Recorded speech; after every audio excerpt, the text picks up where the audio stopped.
మహిళలకు కేటీఆర్ క్షమాపణలు చెప్పారు. నిన్న పార్టీ సమావేశంలో చేసిన వ్యాఖ్యల వల్ల మహిళలకు మనస్తాపం కలిగితే విచారం వ్యక్తం చేస్తున్నా అంటూ కేటీఆర్ చేసిన పోస్ట్ ని మనం చూస్తున్నాము.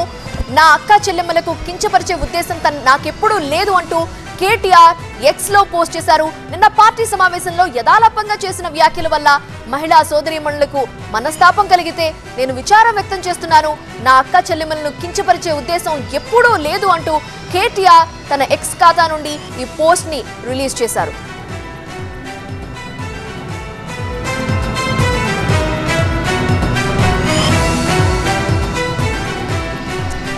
నిన్న కేటీఆర్ చేసిన వ్యాఖ్యలు ఉచిత మహిళల బస్సు ప్రయాణానికి సంబంధించి అవి రచ్చరాజేయడంతో మహిళలకి క్షమాపణలు చెప్పాలంటూ కాంగ్రెస్ డిమాండ్ చేసింది. ఇప్పటికే మహిళా కమిషన్ కూడా సీరియస్ గా తీసుకొని విచారణకు ఆదేశించిన నేపథ్యంలో కేటీఆర్ ఇప్పుడు మహిళలందరికీ కూడా సారీ చెప్తున్న పోస్ట్ ని మనం చూస్తున్నాము.